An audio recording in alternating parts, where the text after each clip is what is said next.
Hey, Nib Bomb. Hey, Yachts. Sorry I'm a little late. Running around trying to get things done, and somebody keeps messaging me.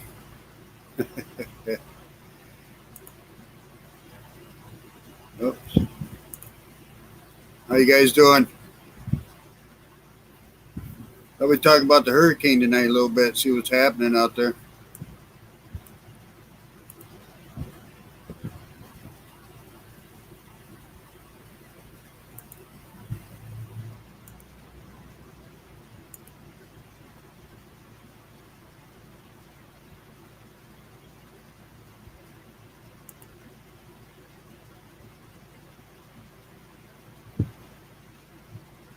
Oh, man.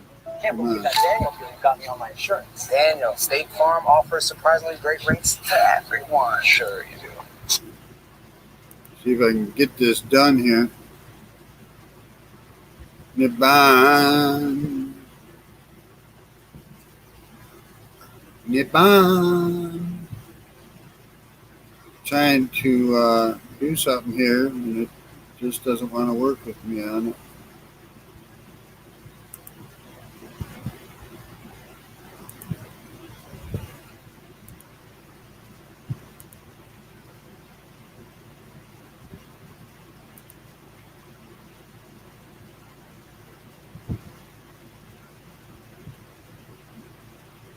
I don't have to. The hurricane, it isn't bothering me too much right now. It's, You want to meet the queen? I'm not dressed for that. When you want the real deal, like a good neighbor. The hurricane. I'm south of Atlanta, so I'm a little south of where the hurricane's going to turn right. But I'm more worried about tornadoes and such. But I'm trying to bring up this page, and for some reason it doesn't want to work with me. So we'll try it this way. So bear with me.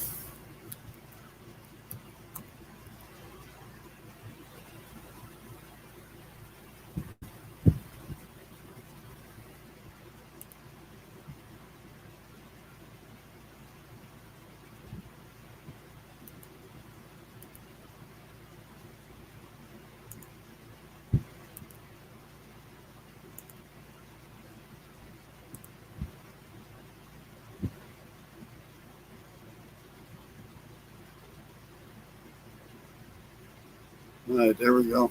What's that say? Your privacy.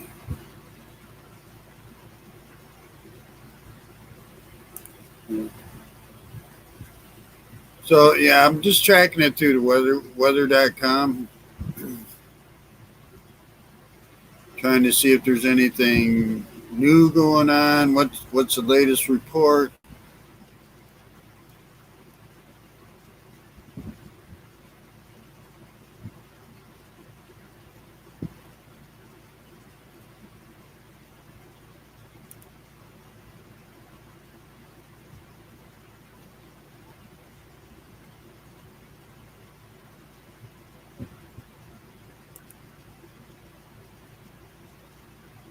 Trying something new here, so I apologize.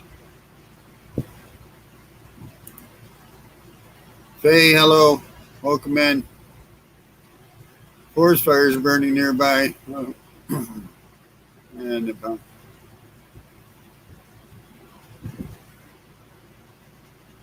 of course, anything I want to do right now, for some reason, doesn't want to work with me too well. Come on.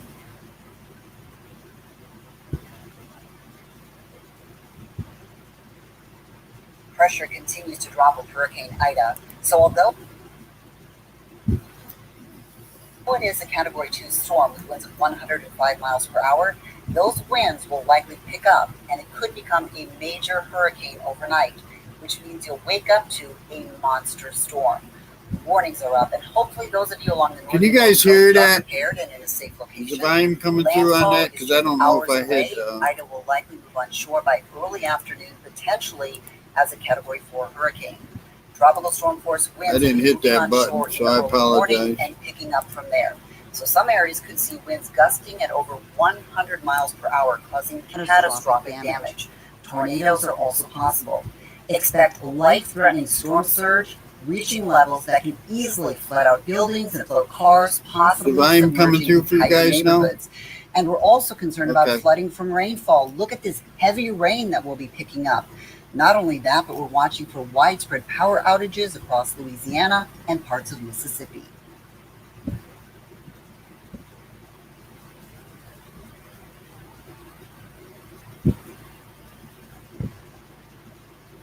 Give it time. Have you to switch seen it. this space-age roofing product that lowers energy bills without solar panels or batteries? This previously unknown product will soon be available across the United States, thanks to a collaboration between a computer science graduate and the nation's leading residential roofing company. Right now, a nationwide field test of this revolutionary product is underway, and participants are needed. The goal is to evaluate this new metal roofing product on real homes. If you have an old roof, you may qualify for a complete roof replacement as part of this metal roofing field test. Click below and take just a few seconds to see if participants are needed in your zip code. But don't wait to sign up for this unique roof replacement opportunity. This field test like I is said, only I'm being south conducted of for a Atlanta, short so time, and I'm many okay roof on the replacements have hurricane. already I been just- scheduled. Click below right now I to gotta learn keep more my eyes and open to see for if your zip the code babies that qualifies. come off with the tornadoes. Hello, Facebook user. Whoever you are. Pretty nice night here in New Orleans, but boy, what is looming offshore is not nice at all. Things we're seeing tonight, the entire French Quarter shut down, restaurants, bars here in the city that people come to kind of relieve a little stress. The New Orleans and the Natchez both kind of sitting here on the shoreline in port where they would normally be enjoying a nice little river cruise, especially during the daytime hours. Either way you slice, this area is going to deal with a hurricane, whether they deal with the right front quadrant or the eye wall or the outskirts of that, there will be big impacts in through here. First of all, rainfall. This is a city that sits 8 feet. What are you doing on my Facebook chat, Can we Robert? pump 10 to 15 inches of rain out of the city? That's the first question. 96 and 99 pumps are working. The other question is, you have many hospitals here around New Orleans. 30 Hello, of them. Jamie. They are full of patients. Many with COVID. Should we lose power? Should we need to get them out of the flood situation? That will be a daunting task, to say the least. So these are things we will be watching as this storm potentially grows overnight into a major hurricane. That's the forecast, and that's what's coming ashore in Louisiana sometime on Sunday. The anniversary of Hurricane Katrina 16 years ago to the date.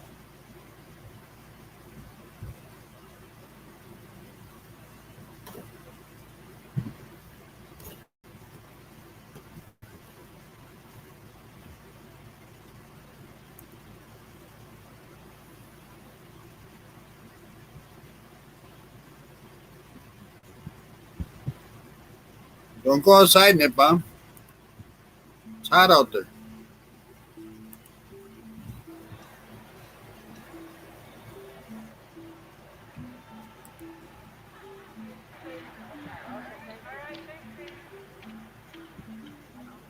The feeling is pretty like shaky, like my nerves is bad, but I feel kind of better now because I felt of like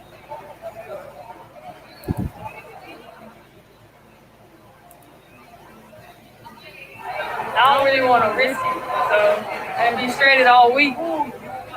No, it's heading into Gulf from Mexico phase, so it's going up into Louisiana, Mississippi, and parts of Alabama. This ticket right here. So I just hope I make my flight. That's the only thing. If I don't, I don't really know what I'm going to do. So, slight panic.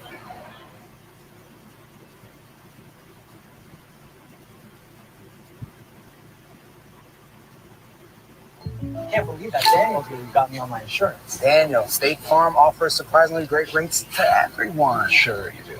You want to meet the Queen? I'm not dressed for that. When you want the real deal, like a good neighbor, State Farm is there. Hurricane Ida's track has jogged a little east, which may mean more impacts for New Orleans, but all residents in New Orleans are being told they should leave now and that first responders may not be able to reach them during Hurricane Ida. So those that don't leave need a plan to be on their own for up to 3 days after the storm passes. So notice how many locations that are in the purple under the hurricane warnings. Conditions are going to deteriorate first along the coastal areas that continue to get worse as the hurricane moves inland on Sunday.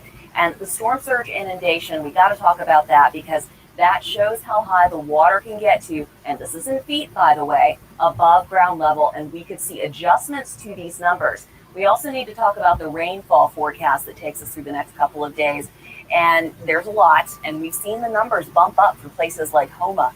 So if you lose power, keep in mind the daytime highs, they are running a little cooler than average. That's the daytime highs, generally mid-80s, but those overnight lows, they don't drop a lot. Those are going to be in the upper 70s.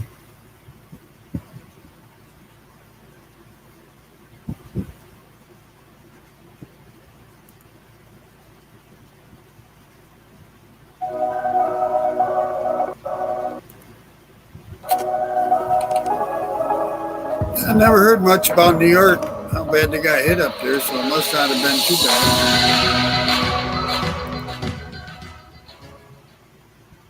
Jamie, hello. We're going to focus on rainfall specifically because regardless of Ida's exact track, the threat for heavy rainfall and flooding is increasing for millions of people. And the heaviest rainfall is going to come on Sunday and Monday. So tornadoes are going to be possible in the passing rain bands. We're talking about rain totals 7 to 16 inches possible for Homa, Grand Valley, New Orleans. Jamie and Nipbomber are in the same place again. Cannot be ruled out. And as Ida moves inland, significant flooding impacts are going to be crossing through the lower Mississippi and Tennessee valleys Monday and Tuesday, and the rain story keeps on going. From there, heavy rainfall from Ida, bringing a soaking for so many places in the coming week. Now, the storm eventually moves towards the mid-Atlantic, but the flood impacts will last a while. This region of the country is already soaked with rainfall. That water is going to be looking for places to go. And keep in mind that Ida is a wide-reaching storm, and after landfall, it's going to slow down with the forward speed, and that means that rainfall can inundate the same areas for extended periods. Send all the comments you want. Yeah, no texting while driving, Robert. I didn't order a pizza. I know. But that Parker promo saved me so much my insurance. Brought you a little something special. Robert drives safe. I don't know if he drives fast. Good man. You want the real deal? Well, they're canceled down around that way. Louisiana, Mississippi stuff, they're all canceled. And a lot of flights that are going from New York to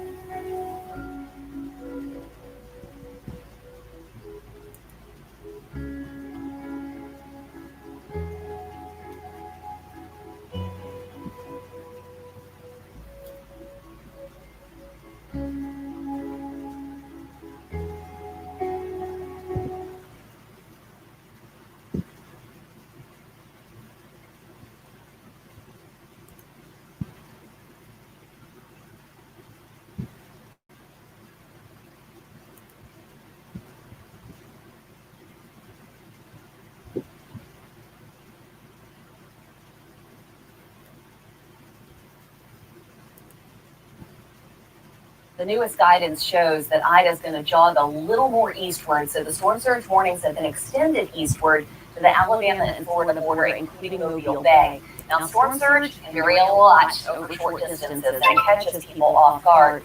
Water is going to start covering the roads well before landfall.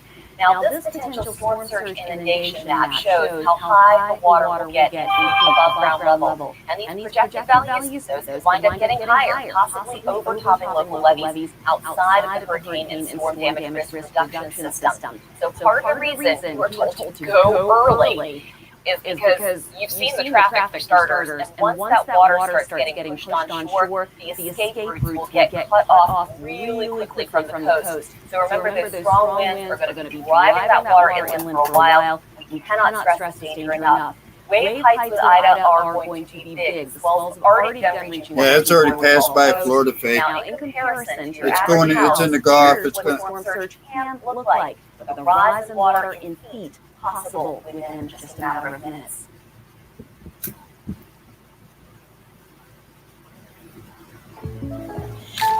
Oh, just one. Jake from State Farm, that Maya down saves me so much on my insurance. Maya, everyone gets surprisingly great rates with State Farm. How can I ever repay you?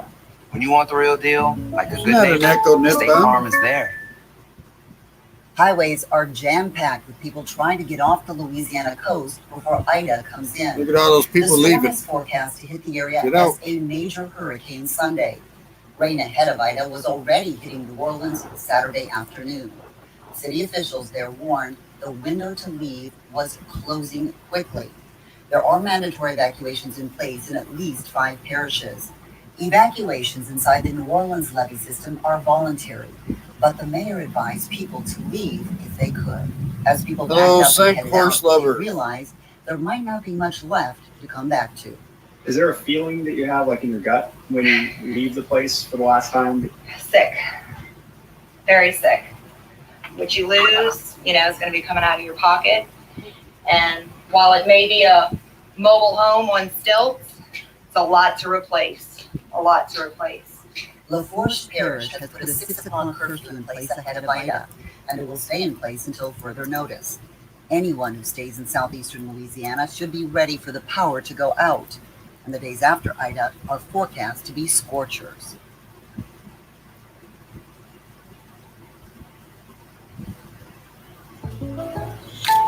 Oh, just one. Jake from State Farm, that Maya markdown saved me so much on my insurance. Maya, everyone gets surprisingly great rates with State Farm. How can I ever repay you?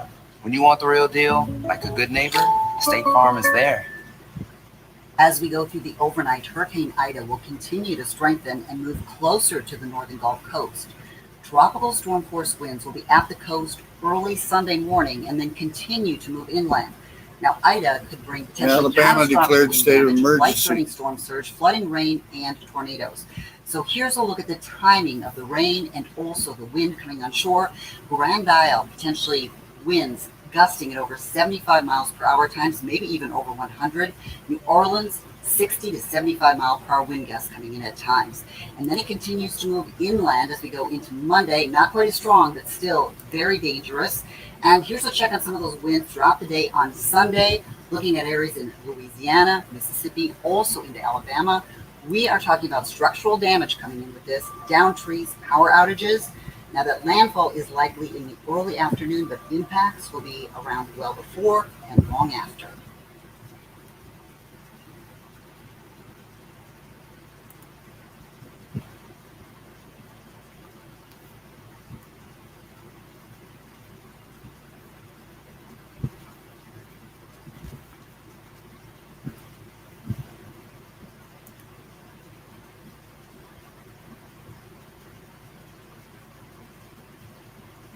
When your psoriasis is bad, it can be hard to see what's possible. But the possibilities become clear with Taltz.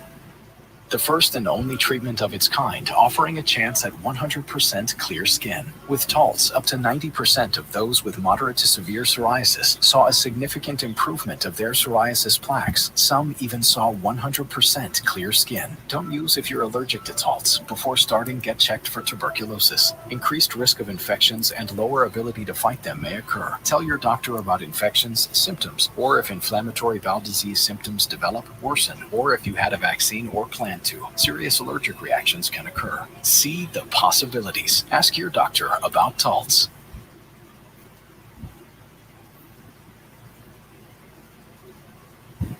After battering the coast, Ida will be moving inland and having widespread impacts. So let's take a closer look at some of the trouble it will bring to inland areas that stretch from the Gulf Coast right on into the mid-Atlantic.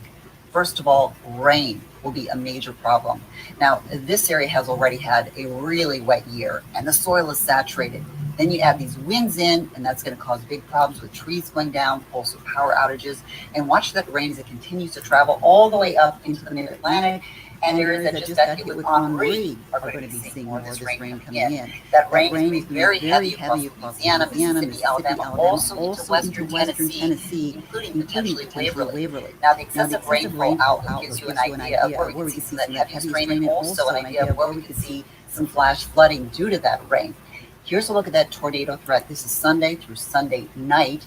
Louisiana, Mississippi, Alabama, also into Florida, and we'll shift a bit more to the north as we go into Monday.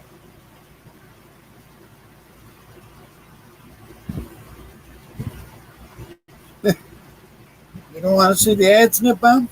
They're good for you.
When your psoriasis is bad, it can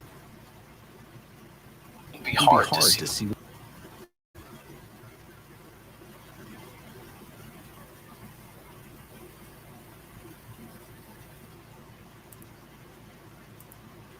What's possible? But the possibility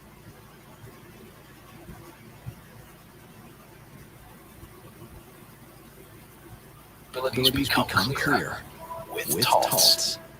The first and only treatment of its kind, offering a chance at 100% clear skin. With Totals, up to 90% of those with moderate to severe psoriasis. Hey, Tamoja. How are you? Saw a significant improvement of their psoriasis plaques. Yeah, Jamie, they say this might be worse than Katrina. Don't use if you're allergic to Totals. Before starting, get checked for tuberculosis. Increased risk of Because infections. they keep talking, they don't know if it's going to go up to a category 4 or not when it gets in there. Or if inflammatory bowel disease symptoms develop, or if you had a vaccine or plan to. Serious allergic reactions can occur. See the possibility. Yeah, I know, Nip. You think they'd have some sort of way to figure that out by now? At the storm on radar and live pictures in New Orleans right now from our friends at Birmingham. That is Bourbon Street on the right, and it is looking pretty empty tonight. Just a couple of folks walking down the street there. Hurricane Ida preparing whatever is coming fast on the heels of a tragic flood in Tennessee. Tropical Storm Henri, and you've all been part of the COVID-19 response for so many months now. You've been overwhelmed. Yeah, sure. In the past several minutes or so, we've been Ida's turning into a very, very dangerous storm, and need not tell you. Just got another briefing from the Hurricane Center, and as you know, it's now heading straight for right toward Louisiana. This weekend is the anniversary of Hurricane Katrina, and it's a stark reminder that we have to do everything we can to prepare the people in the region and make sure we're ready to respond. Administrator Criswell, you feel better now, Ned Bomb? You see him? Extensively about this. We were together yesterday, and we spoke to the governors of Louisiana, Alabama, and Mississippi to ask what they need from us before the storm arrived. And I've already signed an emergency declaration for Louisiana to make sure we're ready for the surge response capability to deal with whatever comes their way, our way, but it's their way.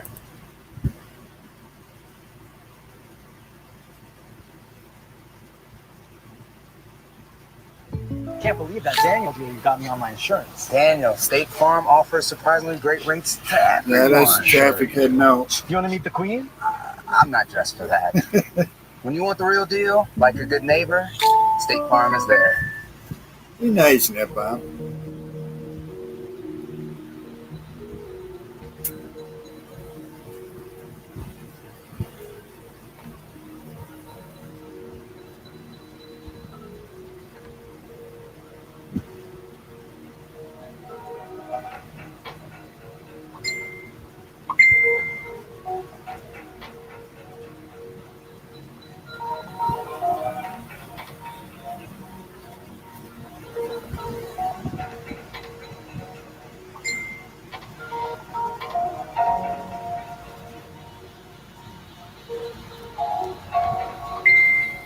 Okay, just let everybody know Bruce is texting me. He said he's okay there.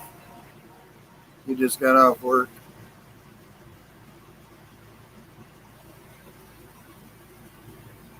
I didn't order a pizza. I know. But that Parker promo saved me so much for my insurance. Brought you a little something special. Parker, State Farm offers everyone surprisingly great rates. You're the man, man. You want the real deal? Like a good neighbor, State Farm is there. So we're still looking at a very strong Category 4 hurricane making landfall, likely in Terrebonne Parish, tomorrow afternoon or evening. Now, the forecasted landfall is for 7 p.m. What I want to make sure people understand is that's the point at which the leading edge of the eye wall will cross from the Gulf onto land. Bruce is okay. He just got out of work. Half of the storm is already over land. So don't listen to that and think you have until 7 o'clock tomorrow evening. But before the storm itself is going to be over land. That is not so. The wind speed at landfall is projected to be sustained in the neighborhood of 140 miles per hour. This is a very strong storm. Our time or even implementing contraflow, we don't have the time to do so. Therefore, the city cannot issue a mandatory evacuation. The rush to get out of New Orleans ahead of Ida is on. But for many of these families, evacuating is a choice, not an order. The city's mayor said everyone inside the levee system would be safe, so they haven't been forced to leave. The New Orleans levee system failed during Hurricane Katrina, and the result was catastrophic. But there have been major improvements since then. 133 miles of the 350-mile system have been strengthened, and the drainage system that pumps rainwater out of the city was also overhauled. Part of it can remove nearly 5 inches of rain in 3 hours, but areas outside of the levee system have no protection. So those are under a mandatory evacuation order.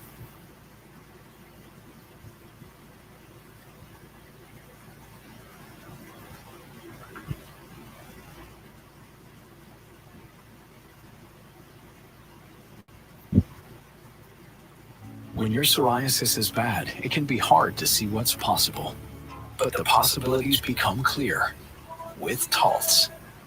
The first and only treatment of its kind, offering a chance at 100% clear skin. With Taltz, up to 90% of those with moderate to severe psoriasis saw a significant improvement of their psoriasis plaques. Some even saw 100% clear skin. Don't use if you're allergic to Taltz. Before starting, get checked for tuberculosis. Increased risk of infections and lower ability to fight them may occur. Tell your doctor about infections, symptoms, or if inflammatory bowel disease.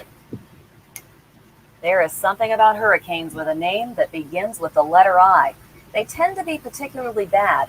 In fact, the meteorological committee that names hurricanes has retired some of those I names out of sensitivity.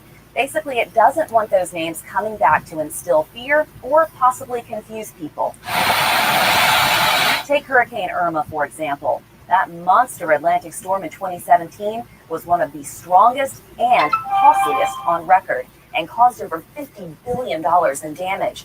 Now you'll never see another Hurricane Irma again. Hapsters are going live in 30 minutes. Some other names beginning with other letters, but I names lead the list. And that's because storm names start with the letter A at the beginning of the hurricane season. And by the time we get to the I name, it is usually at the height of the season.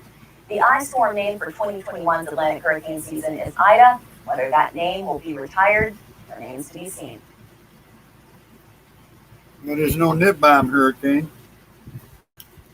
Can't believe that Daniel deal got me on my insurance. Daniel, State Farm offers surprisingly great rates to everyone. Sure you do. You want to meet the Queen? I'm not dressed for that. When you want the real deal, like a good neighbor, State Farm is there.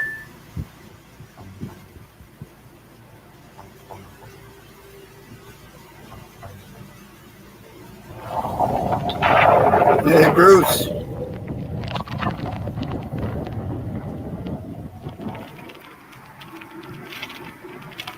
Nip bomb hurricane, yeah. Bruce is in the house.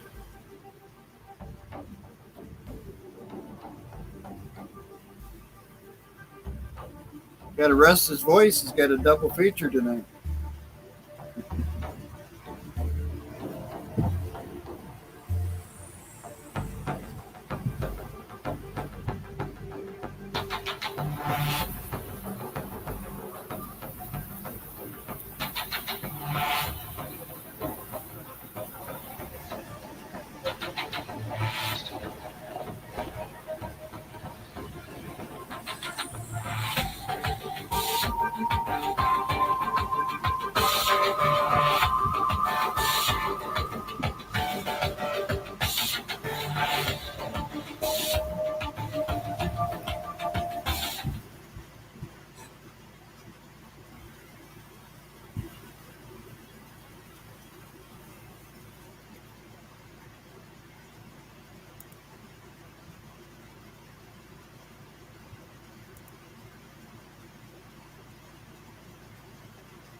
There's perhaps no more feared storm than a hurricane, understandably so. Look at They're the eye of that powerful thing. and too My often God. deadly. Yet a new survey from the University of South Florida shows many people may be overconfident when it comes to preparing for one. They surveyed 600 people across the Sunshine State and found most had a 3-day supply of food, water, and medicine. But that's pretty much it. Most Floridians don't have an evacuation plan or readiness items, like a weather radio, backup batteries, or emergency kit. This year's hurricane season is expected to be busier than average, with 6 to 10 hurricanes and 3 to 5 of them major, which is Category 3 or higher. Oh boy. These Florida's going to get hit this year. Oh, just one. Jake from State Farm, that Maya markdown saved me so much on my insurance. Maya, everyone gets surprisingly great rates with State Farm. How can I ever repay you? When you want the real deal, like a good neighbor, State Farm is there. Hey, you and talking with Ed better have a plan.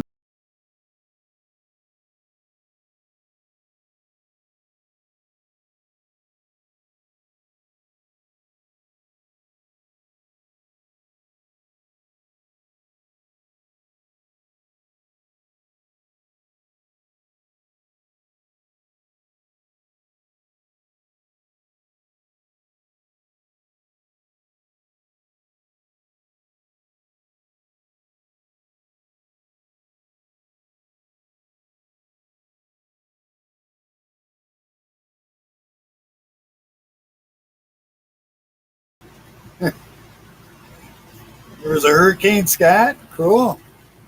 How'd I do?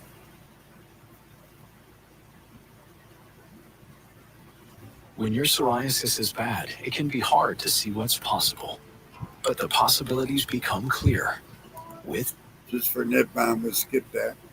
More than 32 million homes along the East Coast and Gulf Coast could be exposed to impacts in the 2021 hurricane season, according to a new report by CoreLogic Inc., a global property analytics firm.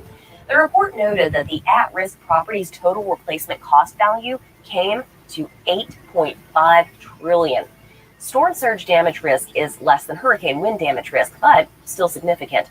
CoreLogic found coastal property worth approximately $1.9 trillion was vulnerable to storm surge damage this year. Hurricane wind damage can be more impactful because it stretches over a wider area, pushing further inland. Property in the New York metropolitan area carries the biggest financial exposure at $1.7 trillion. Florida comes in second. Yeah, you get a little lax lackadaisical in Michigan, don't we, Jamie? Look like you guys got a good storm tonight, too.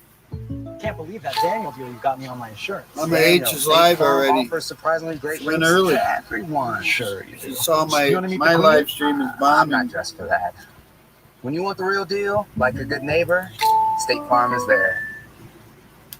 Rising seas have taken a I was toll up on in Miami, and Ascota the on flooding the worsens. The Asabo. race is We on saw to two find a tornadoes. solution. The U.S. Army Corps of Engineers is proposing building a 20-foot high seawall to protect the city. It'd be 6 miles long, cost about $8 billion, and cut right across Biscayne Bay. That's not sitting well with everyone. Developers fear it would lower property values, and environmentalists fear it would harm the bay. The wall is simply a tentative proposal at this point, and the plan is still 5 years off. But as hurricanes become more frequent and intense and sunny day flooding becomes a more regular occurrence, a solution is needed sooner rather than later.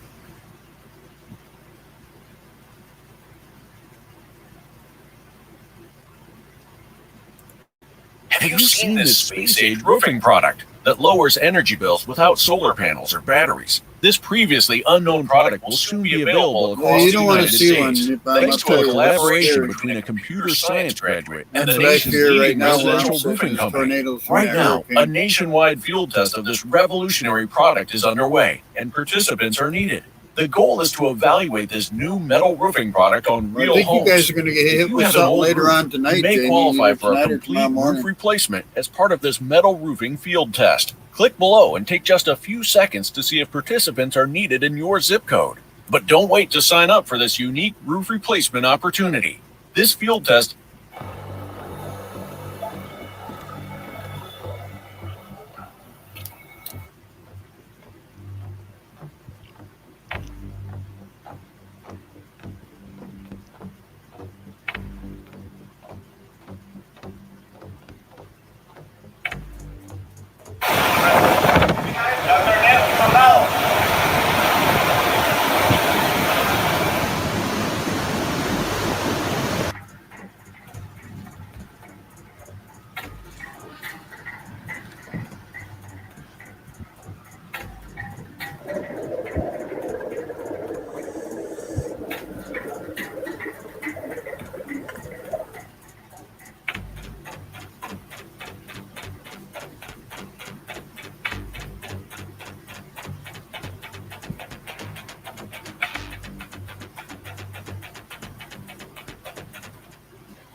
I can't believe that Daniel deal you got me on my insurance. Daniel, State Farm offers surprisingly great rates to everyone. Sure you do. Do you want to meet the Queen? I'm not dressed for that. When you want the real deal, like your good neighbor, State Farm is there. Nothing like chasing trash. A hurricane protection plan that is more than a decade old may finally come to life with President Biden's infrastructure bill. After Hurricane Ike devastated Houston in 2008, the Ike Dike was conceived as a way to protect the region. The plan involves setting up levees, coastal barriers, and dunes in Galveston Bay between Galveston Island and the Bolivar Peninsula. The system would absorb some of the storm surge impacts of hurricanes and tropical storms and minimize flooding and damage along the Gulf Coast of Texas. Houston is no stranger to damaging hurricanes. Hurricane Harvey caused more than $133 billion in damage, forced tens of thousands from their homes, and killed dozens in 2017. And just 2 years later, Tropical Storm Imelda caused damaging flooding in Galveston. Texas Representative Lizzie Fletcher pointed to the increasing intensity of hurricanes due to climate change as a reason to take action now. She added that the Ike Dike would also help the economy by protecting the Houston Ship Channel, one of the busiest ports in the nation. According to the Army Corps of Engineers, the Ike Dike would cost around $26 billion to complete and would save about $2.3 billion a year in storm damage.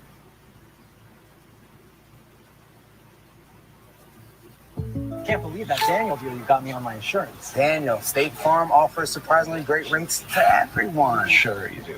You want to meet the Queen? I'm not dressed for that. When you want the real deal, like your good neighbor, State Farm is there.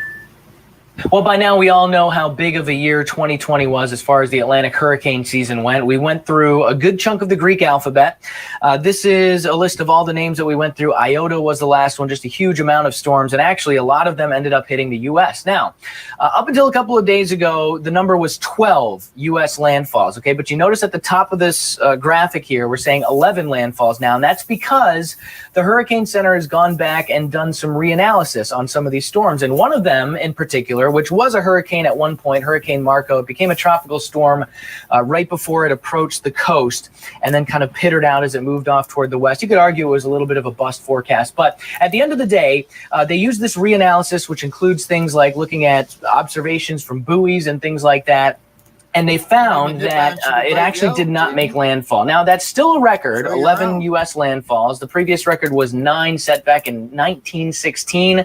So it was still an absolutely huge year, but we lost 1 landfall in the reanalysis. I can't believe that Daniel dealer got me on my insurance. Daniel, State Farm offers surprisingly great rates to everyone. State Farm spends some money, don't you? Want to meet the Queen? I'm not dressed for that. When you want the real deal, like a good neighbor, State Farm is there.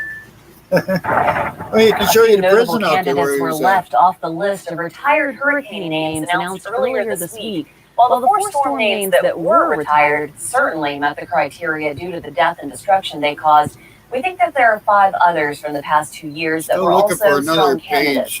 Isaias, Sally, Delta, and Zeta from 2020, and Imelda from 2019. All made NOAA's list of billion-dollar disasters, and Isaias alone killed more than 16 people in the U.S.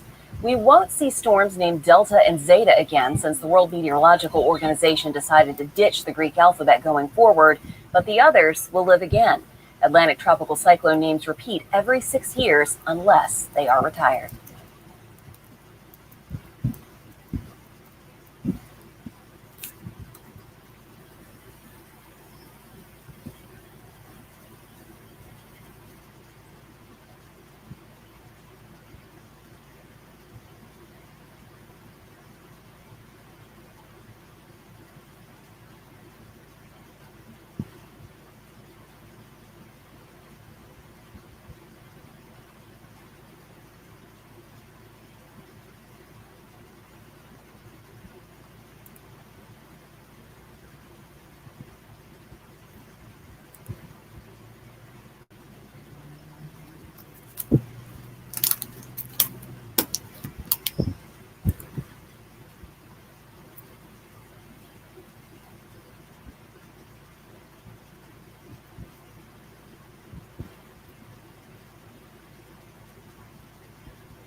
Thanks, J3. I'm trying to find some better information here, but it's... Oh, sorry, Bruce. Hang on just a minute, bud. I don't see it, Bruce.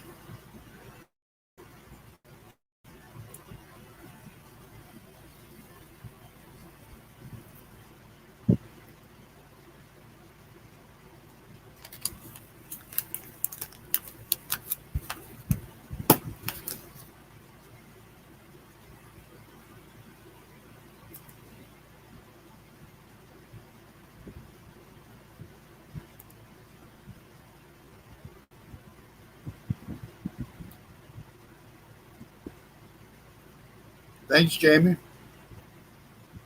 I'm trying to find a new updated something here. There's got to be somebody doing something live on these channels.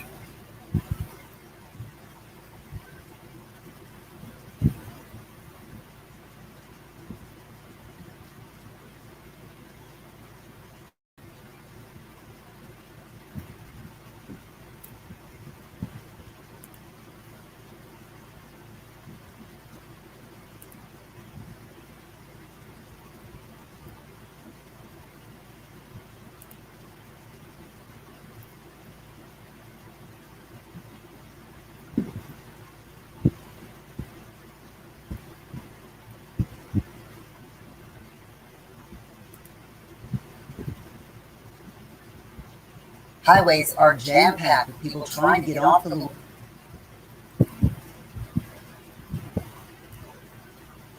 Louisiana coast before Ida comes in. This storm is forecast to hit the area as a major hurricane Sunday. Rain ahead of Ida was already hitting New Orleans Saturday afternoon. City officials there warned the window to leave was closing quickly. There are mandatory evacuations in place in at least 5 parishes. Well, that's what I'm on the Weather Channel, but it's not coming in live for me. But the mayor advised people to leave if they could. As people packed up and headed out, they realized there might not be much left to come back to. Is there a feeling that you have, like in your gut, when you leave the place for the last time? Sick. Very sick. Which you lose, you know, is going to be coming out of your pocket. And while it may be a mobile home on stilts, it's a lot to replace. A lot to replace. LaForge Parish has put a 6 o'clock curfew in place ahead of Ida, and it will stay in place until further notice. Anyone who stays in southeastern Louisiana should be ready for the power to go out. In the days after Ida are forecast to be scorching. With the forecast, but we have seen that shift back and forth a little bit. Now, I will say, the shift has been fairly minor. Better made chips and Fago pop. I didn't order a pizza. I know. But the Parker promo saves you so much for insurance. So much attention. Try a little something special. Parker, State Farm offers everyone a surprising great rates. Between hurricane force winds in the You metro want the real area deal? or Like a not, good neighbor, State Farm is there. on just how close to the city we will find the center of the storm move in. Now, it doesn't look like it would move over the city of New Orleans. That is always a possibility, but that has certainly not been a trend from the computer models. As we've seen, the trend from models, every movement has been very, very slight, and we're only going to get a few more forecasts before the storm is already inland. So we're now almost at midnight. We'll get another update at 1 a.m., then another at 4 a.m. That will be a new track, then 7 a.m., and then 10 a.m. will be a new track, and then that will be the last track at 10 a.m. tomorrow morning. You know, Jamie, made me mad is that they forecasted quit track making those we'll corn see. chips. I thought Better Made made the best corn chips out of anybody. Setting up Simply Safe Home Security was a piece of National Hurricane Center. Now, the strength of the storm, again, is almost unquestioned that it should be a 3 by now. And Did I share? See what the Hurricane Center says at the 1 p.m. or the 1 a.m. 1 a.m. advisory. forgot to turn the 7 a.m. volume on, tomorrow sorry. morning. Again, with folks that may be trying to go to sleep and just get a little bit of rest because tomorrow is going to be a very rough day. You're just trying to get a little bit of a break overnight tonight. Do not be surprised. The expectation is that it will be a Category 4 hurricane by daybreak at 7 a.m. And then as it continues up toward the coast, we'll maintain that strength as a Category 4. Moving inland, again, the track does take a little bit closer to the city of New Orleans, but the worst is going to be right around the center, and it really will depend upon just how large that wind field is able to get as it moves on. No, I don't think they stopped making them, Jamie. I haven't seen them, but they make that mixture bag with the cheese curls, the pretzels and stuff, and they have corn chips in there. It would put us probably within the hurricane force winds if the center of the storm does track right there. If it's a little bit more to the east than, 24 miles or so, it's, we're going to be right on that fringe of either saying hurricane force winds or tropical storm force winds. And really, it almost doesn't matter because the wind speeds are going to be very tight right around that either tropical storm force or hurricane. Funny, Jamie, is down south you can across the city. find certain stores that carry Fago. Great as what we're going to see just off to our They west. sell it for And like certainly nothing $1.79 close a to what bottle. We're going to see along the coastline because at the forecast right now, it will be making landfall with winds of 130 miles an hour and then pushing inland. Winds have already started to pick up, but it's kind of breezy outside, and the winds will continue to increase through the overnight, and by early tomorrow morning, you're looking at widespread tropical storm force winds really across all Scotty of B don't southeast go to Louisiana, California. with the exception down along lower Plaquemines, or actually much of Plaquemines, even St. Bernard, Jefferson, Terrebonne, and Lafourche. There you're already seeing the hurricane force winds with the possibility of that eye wall already bringing 111 plus mile per hour winds right around Grand Isle. That's before 11 a.m. So conditions are going to almost rapidly worsen during the overnight period, and by sunrise tomorrow, you're going to see rainfall moving through. Then a rail, again, what I'm saying is the wind field and just how large that is going to be key to how much of our area sees the stronger hurricane force winds at that point. Right now, based on this is all based on the European model. This is a pretty large swath of hurricane force winds. The wind field at the moment is not this large. This is forecasting that the wind field will expand before landfall. And that is certainly possible with a strengthening storm. We would likely see the wind field kind of expand out, but this is certainly much more than just 40 miles away from the center of the storm. As it continues moving toward Baton Rouge, it starts to take those hurricane force winds more so onto the North Shore and across all of the Florida parishes, might even maintain some of that strength as it moves into parts of southwestern Mississippi. The chances have increased, the probability of hurricane force winds in the city. Now, this is as of the 10 o'clock advisory. Hey, thanks, Joe. Increased to a 57%, really from Belle Chase to the city, and then down toward home at 87. Obviously, a greater chance. I think I found something as that's you get closer to where updating the live anyway. Landfall, but about an equal percent chance in Baton Rouge and the city to both see hurricane force winds at landfall and then thereafter. As the storm approaches the coastline, we are starting to get more of our buoy wind speeds increasing. They've been sustained at Main Pass at 40 miles an hour. They're gusting at our buoy here to 40 miles an hour, but sustained at around 30 miles an hour. We've had some wind gusts at Main Pass right near the mouth of the river. They've been gusting up to 40 miles an hour. As I also said, the wind field for tropical storm force are in about an excess of 130 miles away from the center of the storm. So we're already starting to see those tropical storm force winds across some of our buoys. Not quite to the mouth of the river yet, but they are getting very, very close. So our coastal parishes will begin to see those tropical storm force winds likely in the next couple or several hours. We'll say by 2, 3 a.m. we'll begin to see that wind increasing. Also, with those strong winds and the rotation around a hurricane, you are looking at a wide area with the potential of tornadoes. Wherever those feeder bands start moving in, just the rotation of those bands will lend themselves for rotation kind of within the bands themselves, and that will usually prompt tornadoes to drop down. They usually tend to be weak and fairly short-lived, but tornadoes nonetheless. I'm not even sure. I've never heard of that. Within a major hurricane, the damage is damage, whether it was from a tornado or whether it was from straight line winds associated with the hurricane itself. But that'll be something we're looking at direct hit, 10 to 15 inches of water. Storm surge potential. This is something we've been really talking about, and this number or these numbers really have not changed since yesterday. So we've been talking a little bit more about this in detail since yesterday. So I think everyone has kind of gotten a decent idea of the totals that we are expecting to surge along the coastline and just how high the water is likely to get above ground level by early or through the day tomorrow. And with that, the water piling up into Lake Pontchartrain will then stop all of these North Shore rivers from draining into Lake Pontchartrain and usually starts to actually push the water back northward. That will allow for flooding, moderate to even major flooding expected along the Bogafly at Folsom, Camp Covington, Boston Street, and at Covington, expecting a moderate flood. Now, as you get farther north, it doesn't look like we're going to have any issues up at Franklinton or Bogalusa, and an action stage is expected for Bush and Pearl River.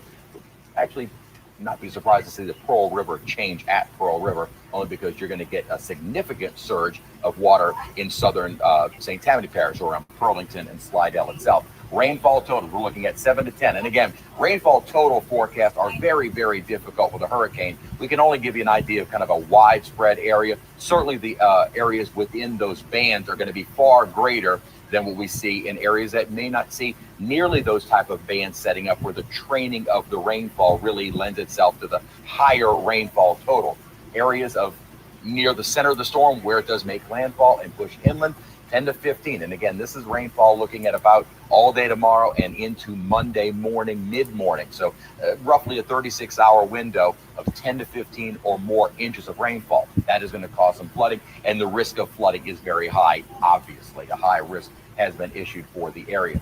The oceanic heat content, that deep, warm water. Jamie, you like the 24-ounce bottles they make now? Even if it moves away from that deep warm water, you have shallow warm water where temperatures are in the mid and upper 80s along this portion of the Gulf Coast. Really, that was never a question. We're in late August, almost September. The waters in the Gulf of Mexico are the warmest they are going to be all year long. So that was going to be the perfect fuel. What also was occurring in the upper parts of the atmosphere was perfect conditions. There is no wind shear, and there is good outflow of the storm. In other words, it has room to grow, and those thunderstorms, as they grow higher into the atmosphere, those higher clouds need somewhere to go. And as long as they were able to kind of exhaust away from the center of the storm, it is able to continue to develop. And that is what we're seeing right now. So tropical impacts will begin through the overnight period. I'll have to change that. We're now at midnight. So good morning.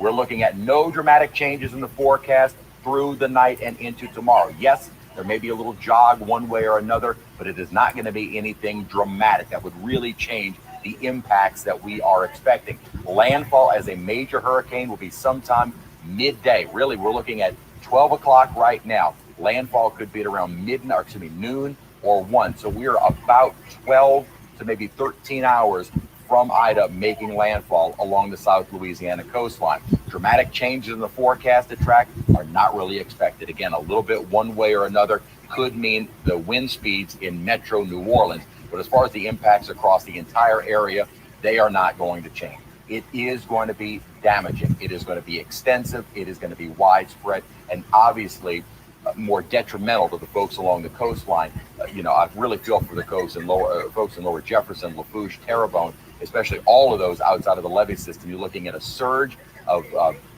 10 to 15 feet and winds of about 130 miles an hour right now. Hearts go out to that, because that right there, the wind and surge, will be devastating for those areas.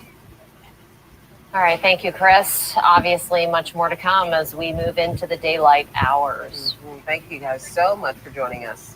Another crew is going to be taking over. We will see you later today. Stay with us. More coverage continues of Hurricane Ida after the break.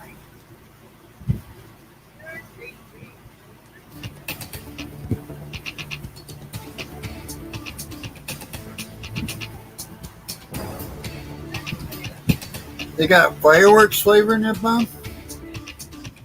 What was that? That red one, Jamie. It's kind of not cherry, or it was red, but I can't think of the name of it now. See, I've never heard of that one. Ohana raspberry lemonade flavor. I've never heard of that one yet.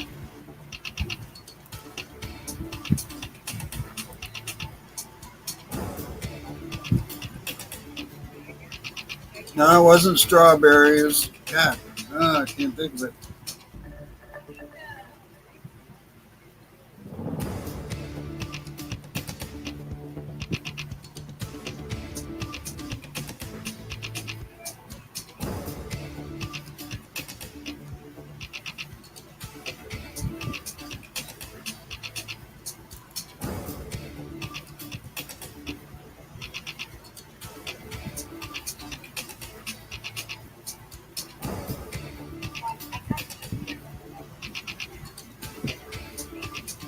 I love their root beer, though. Root beer is my favorite, and their root beer is delicious.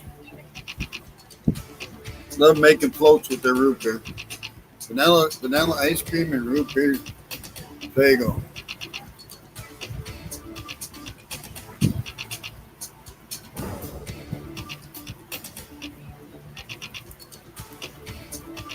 Oh, there you go. Rock and rye. Yeah.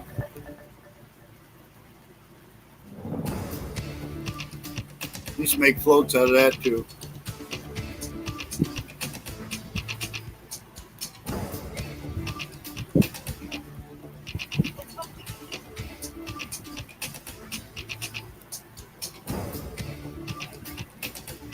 Well, thanks, J3. I appreciate you stopping in and stuff, man.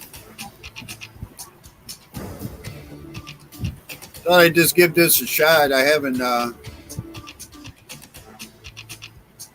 At least I found a place that does it live now. They're just switching shifts, so I hope you guys are getting some information. If you have any friends or family over there. Well, welcome back to Hurricane Ida coverage. I'm Leslie Spoon. And I'm Sheba Turk. Thank you for joining us. And we are tracking updates from across the region as Hurricane Ida approaches. That's right. Let's go straight over to Devin Bartolotta with some things you need to know. All right, Sheba and Leslie, here are some updates from around the area. A curfew is now in place in Mandeville. I don't know. I've never tried that. We heard from the mayor earlier today. He is telling residents not to go to the lakefront because of the threat of storm surge. He says anyone caught there tonight will be arrested, and local officials are not tolerating hurricane tourism in Mandeville. Governor John Bell Edwards says the Louisiana National Guard is ready to help 5,000 men and women have have been or will be activating. The National Guard says it is staging high water vehicles, boats, and engineer work teams across 13 parishes. All flights in and out of Armstrong International Sunday have been canceled. All day we saw major issues at the airport with long wait times, lots of canceled and delayed flights. No word on how many flights that impacts today. Now remember, you can always get more updates along with interactive radar on our WWL TV app. Just search WWL. Oh my gosh, excuse me. WWL TV in your app store. It is free to download. Leslie and Sheba. Kevin, thank you very much. And earlier tonight, we spoke with Mayor LaToya Cantrell about preparations here in Orleans. Yeah, take a listen. We had a quick question for you. Earlier, we spoke with, and this is a question I specifically had for you. We spoke with David Hammer earlier, who spoke with a number of people within the homeless community who were seeking shelter. And one specific comment that stood out to me, some of the people who were being sent to those shelters, and they said they have about 12 to 20 beds that are still open. Some of the people are still picking up their things and they're still leaving and going back out there. We know that this is a dangerous storm that's coming our way, and it's dangerous for people in that area, but some people may not want to leave, but they consider safe. Anything that you would like to say in regards to the homeless community, the people who are out there in tents who are wanting to stay underneath the bridge? A lot of that hurricane so tourism is that people question. stealing from people. We have been doing homeless outreach all day. That just didn't start today, but absolutely increased with our unified partnership with Unity. Their social workers and their teams have been out there. They will remain out until midnight tonight. We have had some of our people are unsheltered who have refused to leave, and we have told them that they will have to leave. But that's exactly why we will continue our efforts throughout this evening till midnight. We will be out. The teams will be out, a lot of people moving those individuals into our shelters that do have space available.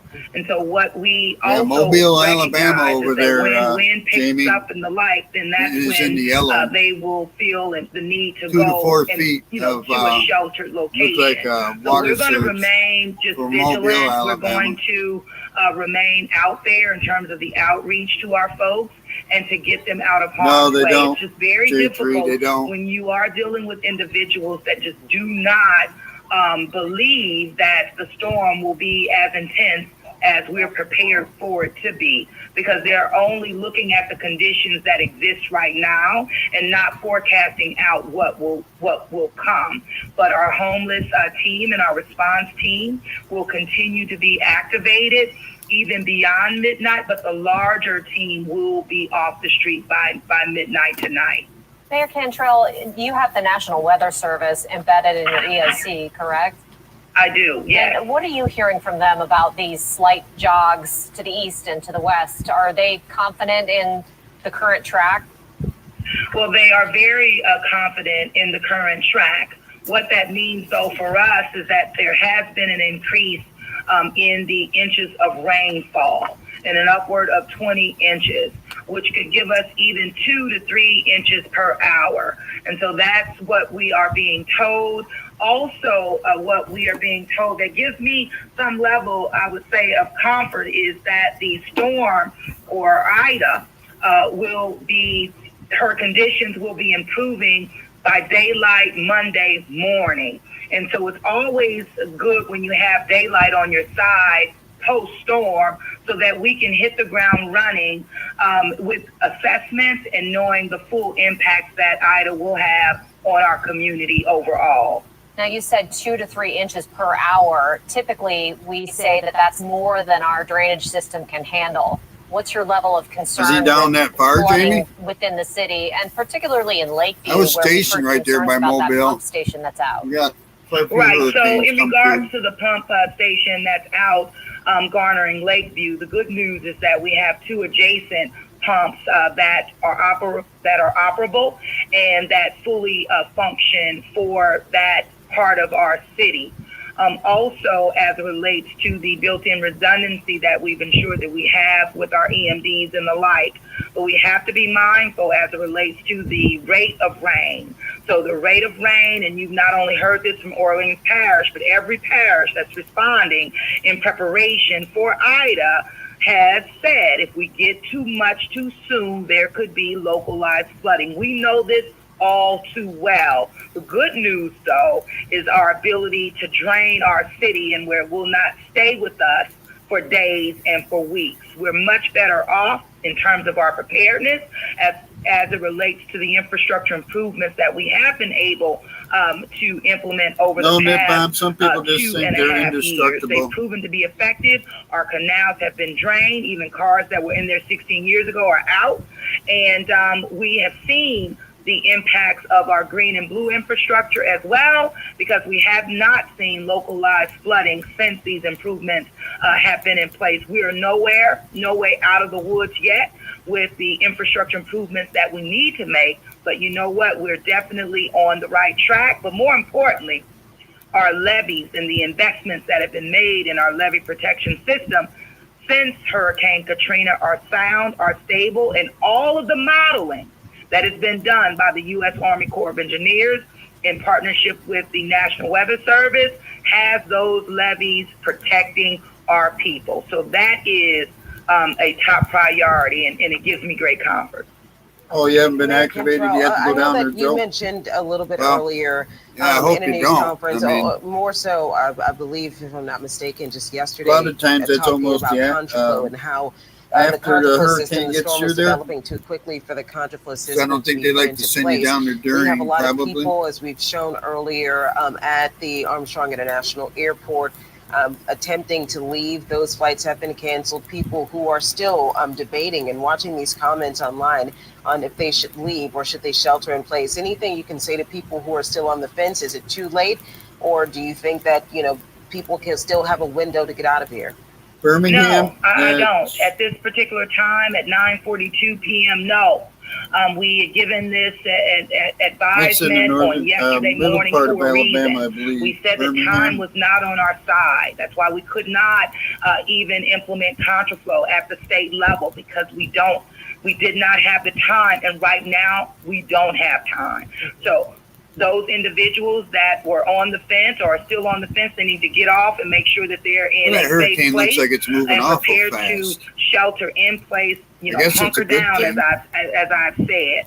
The worst case scenario would be for our people to be stuck on the interstate, especially when we it's know going to get some things, that the winds are expecting to come our way in the morning. It's like where I'm at. I'm in Sunday, south of Atlanta, so I'm not in the direct line of fire for the hurricane. But we're going to see weather like tornadoes and thunderstorms. Birmingham is close to the direction of the hurricane. All day and all night affair on tomorrow. So they're going to see some really bad weather there at least. Is the storm protection system activated fully at this point? Is the surge barrier closed and all of that? And what's the timing on that you're hearing from the Corps and the Sewerage and Water Board? So as it relates to the storm protection, the U.S. Army Corps of Engineers, as well as our flood protection authorities that we work with, they have been fully activated, been on the ground, and have let us know. What I hear from them mostly is that I'm more scared of the tornadoes that come out of it than the hurricane. In our levee protection system. So we think sometime tomorrow, like the outfall canal gates will be closed, and then the surge barrier will be closed at some point? Yes, ma'am. Yes, ma'am. Thank you, Katie. Any final thoughts? Final thoughts, I will say, to our people, I understand that anxiety is high. I understand that as we listen at me, I'm getting all twisted even talking about and thinking about Hurricane Katrina. And I know that it's on the minds and in the hearts of our residents throughout the city. But I do want to offer them some level of comfort that the investments that have been made in our levee protection system are sound, and we will not face a Katrina. But with that August 29th approaching on tomorrow, I want people to know that we are better off today than we have ever been in the city of New Orleans relative to our levee protection system. So they're still saying it's going to be a Category 4 when it hits land. Of course, continue to stay safe, and we'll be looking forward to the next time we can get an update from the city. Thank you. All right, guys, and you heard it there. Joe was Mayor on the Latoya Greyhound Cantrell last year when saying he went to everyone's feeling Mississippi. anxiety Wow. right now. We completely understand that, especially for those who are on the interstate. We're all talking to family and relatives who've taken 10 and 12 hours to get to Houston, Texas, which would normally be, what, a 5-6 hour drive. We're taking a live look right now at Bourbon Street this morning, which is understandably quiet. Yeah, you just, I think, see a couple of people in the bottom left corner of your screen now. It looks like everybody is heeding the mayor's advice and sheltering in place. Let's now take a look at the Louisiana-Texas state line, as many are still trying to head to the west. And that's what you just mentioned, Sheba. I took my kids past Baton Rouge. My parents came down from Shreveport this morning to get them. That took 5 hours for me to just drop them off past Baton Rouge and get home. My parents were in the car 12 hours today. And looking at the Texas-Louisiana line, same way there. But yeah, you talked about anxiety, and it is August 29th now. We're now at 12:15. So this is the anniversary of Hurricane Yeah, a lot of Katrina, people head over to and we're Houston. expecting Hurricane Ida to hit today. Yeah, it brings up Or so many Dallas. terrible emotions for so many people. You look at these folks stuck on the road right now. You hear Mayor Latoya Cantrell saying, listen, it's too That's late to live get right out. there. That's And you people worry still about leaving. the people who are on the interstate right now because people have 1:15 taken in so the morning. long just to get such short distances. So you see how many people are still in standstill traffic trying to get out of the area as we get closer to the hours when this storm will start making impacts in our area. You're right, And I Joe. also worry about people running out of gas. It was almost impossible to fill I up my think if I tank this lived down there, afternoon. Joe, And all so the I hope time, these I would people aren't always stranded on the interstate always running out of gas. have Sure, you saw a that lot of stuff. people Make posting on sure social media they had batteries flights they too. were trying to Not get out only of. flashlight. Tonight Make or sure you tomorrow, got of good course, all batteries. flights are They haven't canceled been at sitting around MSY forever. in and out of the city for tomorrow, and I know they canceled some earlier Yeah, this that's the evening as traffic well. right there, Ira. That's All live right, well, we're traffic. going to continue to follow the Traffic impacts right there. of They're this heading west traffic, over to Texas. everyone sheltering in place. As things get later and later, Mayor Latoya Cantrell is saying that time is not on our side, especially for those who do still want to evacuate. We just took a look at that traffic. Yeah, and we just heard from Mayor Latoya Cantrell. That was a phone interview from earlier today, but she said if you're still in town now, shelter in place, as Sheba just mentioned too. And CBS News' Omar Villafranca has more on that. The governor is urging people to leave if they can, but if they're going to hunker down, he wants them in place by midnight tonight. And people seem to be listening. They're getting ready for the storm and the aftermath. On the streets of New Orleans, the sound before the fury. Business owners boarding up their windows. The plywood marked with the names of the hurricanes they've survived. Bumper-to-bumper traffic clogged the roads and highways out of New Orleans as people try to move out of the dangerous and powerful storm's path. Mayor Latoya Cantrell warned today, the time to leave is now. Prepared for damaging wind, Yeah, you're right, power Joe. outages, Battery packs. heavy rain, Yeah. For your tornadoes. phone. What I am told is that this storm in no way will be weakening. People riding out the storm stocked up on the basics, if they were still on store shelves. There were runs on food, water, and other necessities just hours before Ida makes landfall. Gas lines were also long, as many filled up their cars and topped off canisters for their generators. Well, that's what I Sandbags lined said. the streets. If I lived down Your there, window of I would time probably have maybe a is pallet closing. of water in Louisiana my Governor basement, John Bel a Edwards. bottle of water. Because it doesn't go bad. It's not going to go bad. Hurricanes to hit anywhere Keep in bottles of Louisiana water since in your house. at least the 1840s. Why these people In wait St. and Bernard go and Parish, rush and buy it residents on the coast weren't taking any when the chances. hurricane's finally Many coming? I have don't already understand moved that. to higher ground and pulled their boats out of the Gulf on what would normally be a busy day on the water. Nobody was out there shrimping today and opened their shrimp season, so that ought to tell you. And when I got in this morning, late last night, at 4 o'clock, about 75-80% of the boats already left. Mayor Cantrell says they're getting ready for a response after the storm. They're working with the National Guard to set up a shelter at the convention center. The governor also said that there's buses and coaches that are being spread across the state to come into New Orleans to move people if need be.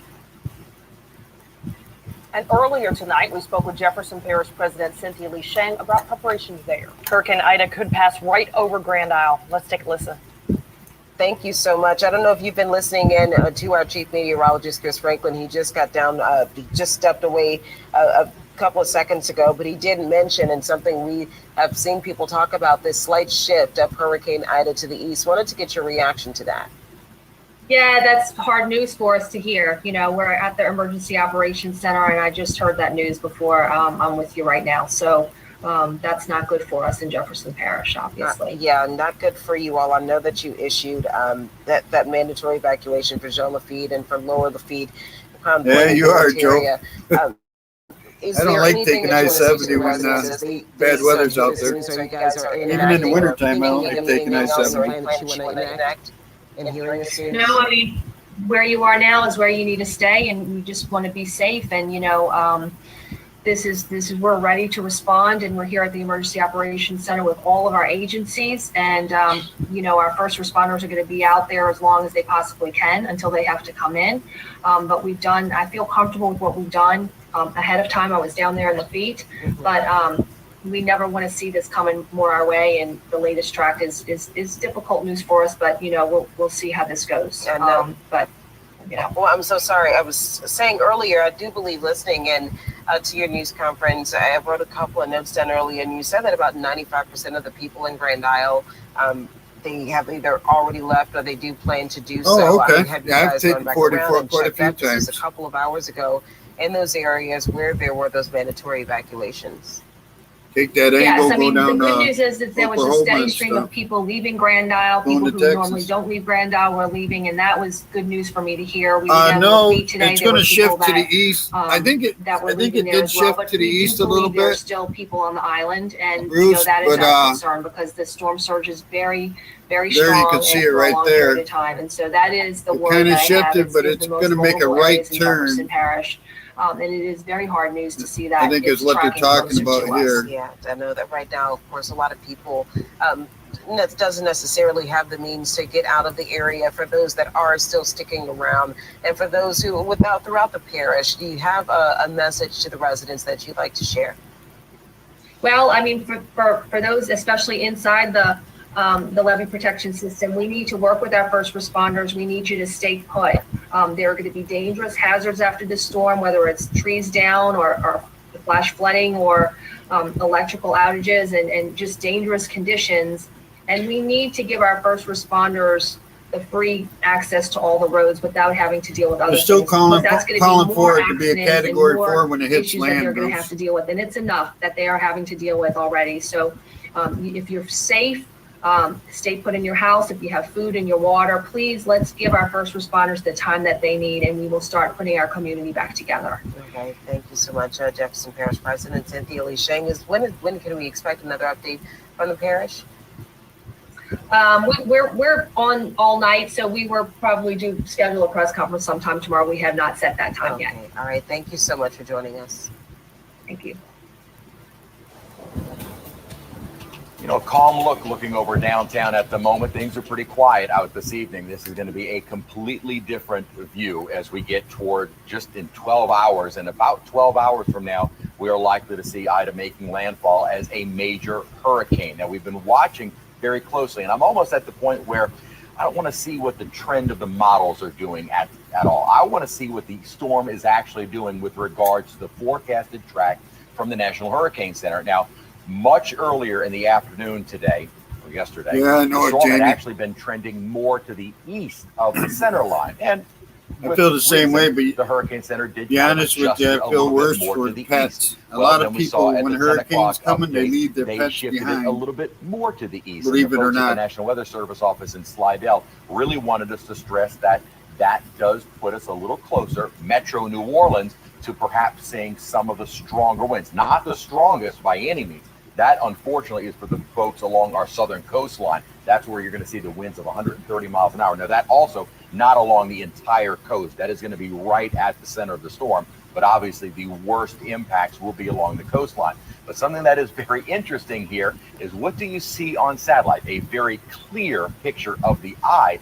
But where is it going? Wow. It's going now more west of the center big line. that eye So is. that's why I like showing the center line. One, it gives you an idea of the Hurricane Center's thinking, if they're trending one way or another. And it also gives you a pretty good frame of reference as to see, is the storm really verifying along the path that they're forecasting?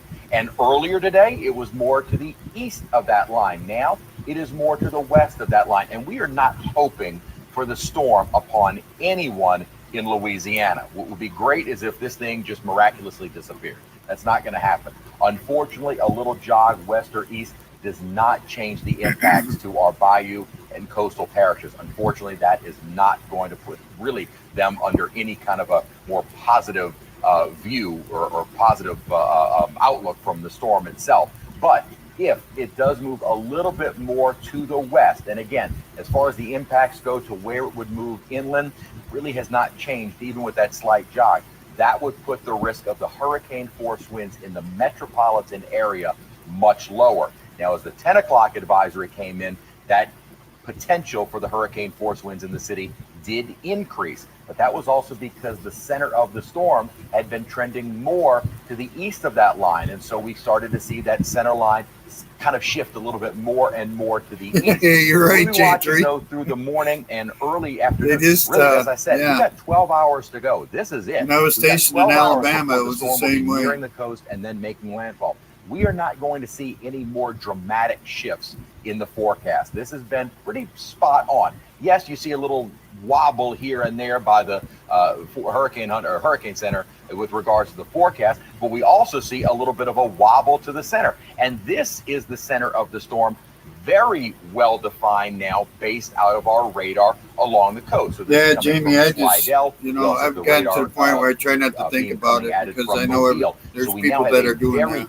clear picture of the center of the storm. This is the eye wall. This is the part of the storm you want to avoid. And unfortunately, as I said, lower Terrebonne, lower Lafourche, lower Jefferson, even parts of Plaquemines as the storm kind of scoots along the coast. So this is coming from Slidell. We also have the radar beam coming at it from Mobile. 10 to So we now 15 have a feet. very My clear goodness. picture of the center of the storm. This is the eye wall. This is the part of the storm you want to avoid. And unfortunately, as I said, lower Terrebonne, lower Lafourche, lower Jefferson, even parts of Plaquemines as the storm kind of scoots along the coast and then starts moving inland. Unfortunately, these are areas that are not going to avoid the center of the storm. Waiting patiently. This, again, as I said earlier, because the storm motion has been so rapid, That's cool, to the northwest Jamie. at 16, which is a good thing. And the I rented pressure a has house been many dropping years as, ago again, we up are there looking in at Bay that City. rapid intensification.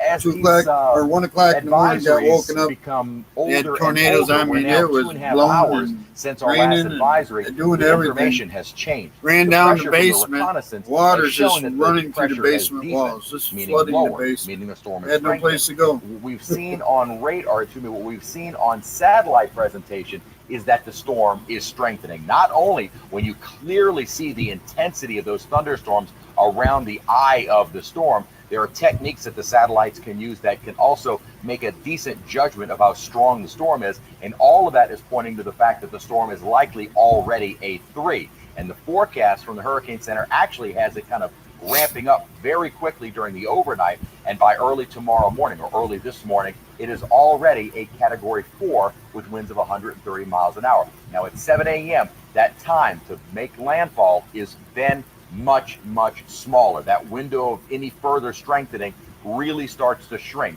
And the expectation is that it will probably about plateau there up to the point of landfall. It is still a devastating storm with winds of 130 miles an hour. And we've also talked about the fact that this part along the coastline is looking at the 10 Plantita. Plantita? Did I pronounce that right? Welcome to the show.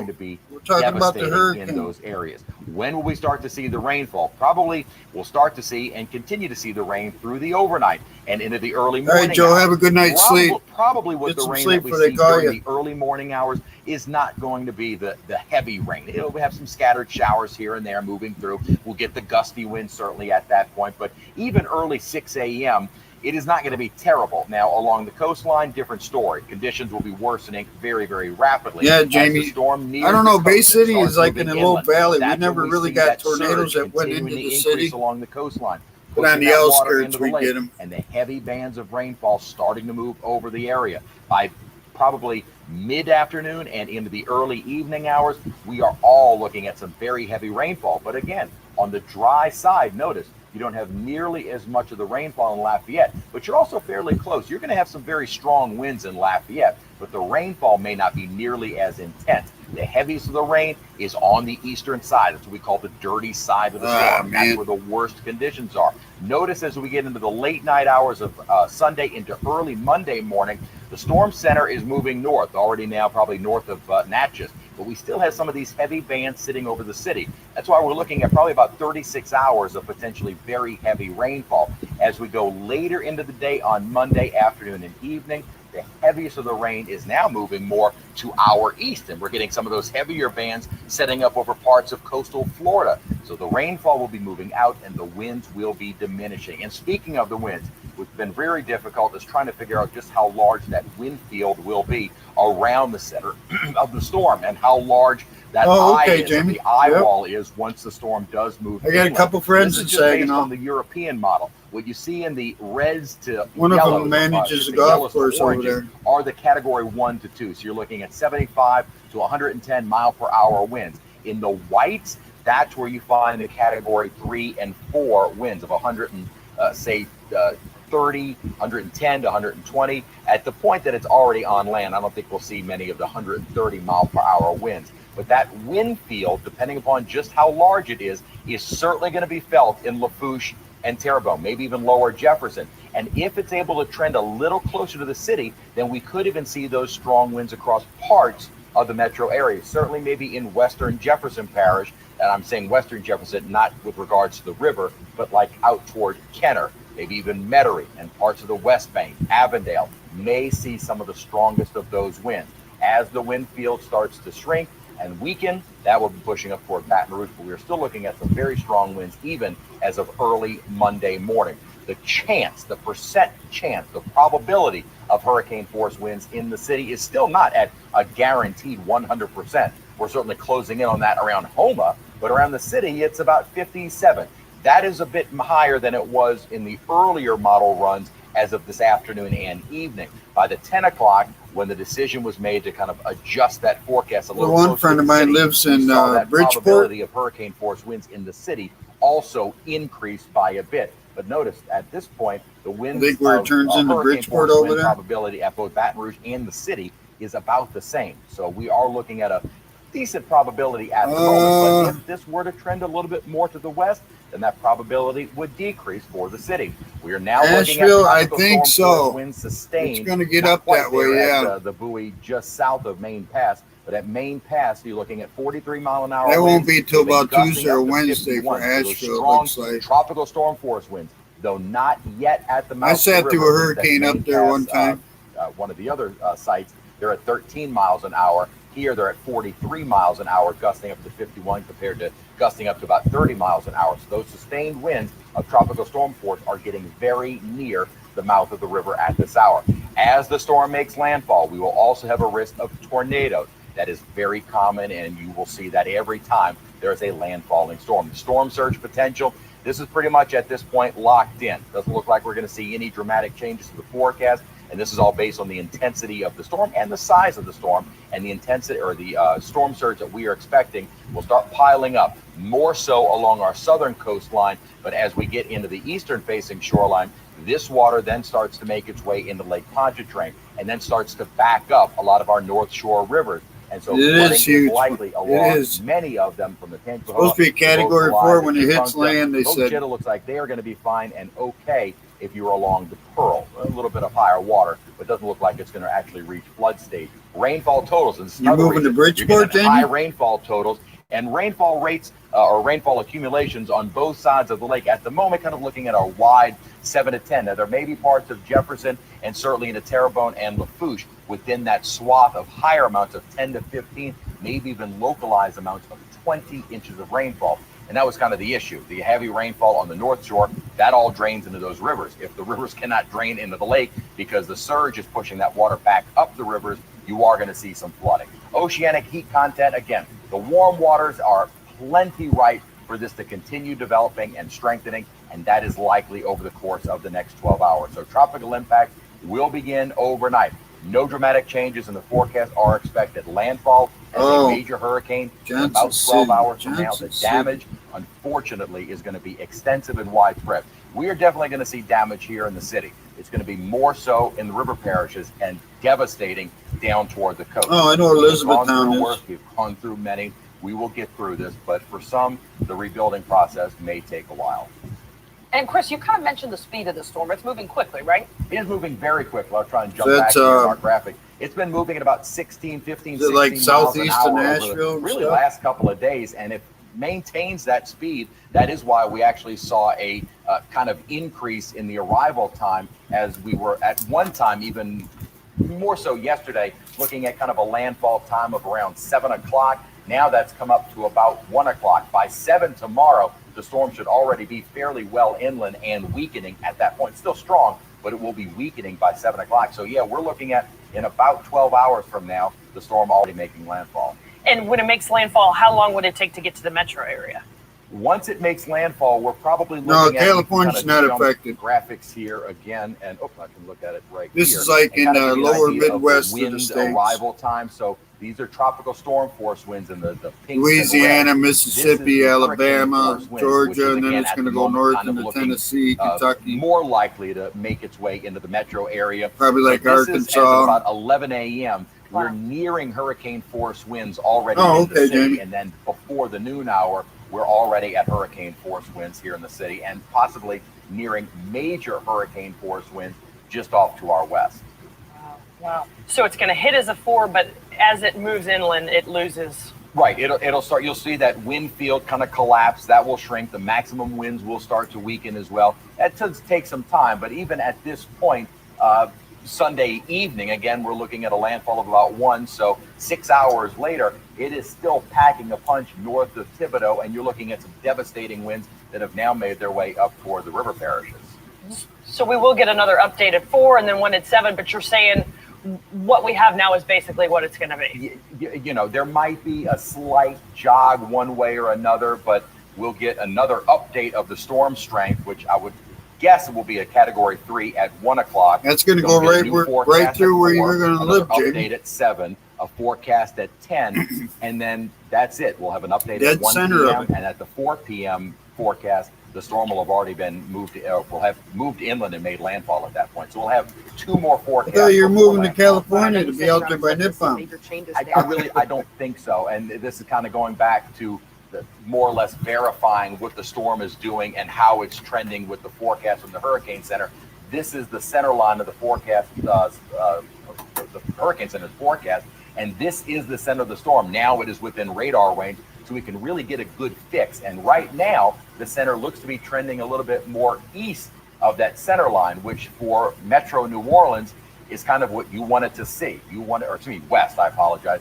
You wanted to see this trend a little bit more west of the line. And again, we're not hoping it on anyone, but for the folks along the coastline, one way or another really is not going to matter. Gave up on this us, is what we are trying to avoid. And unfortunately, folks in Terrebonne, Lafourche, and even Lower Jefferson, and even parts of Plaquemine are not going to avoid this eyewall. This is where we will see the 130-mile-per-hour winds, and it is closing in on the coast very quickly.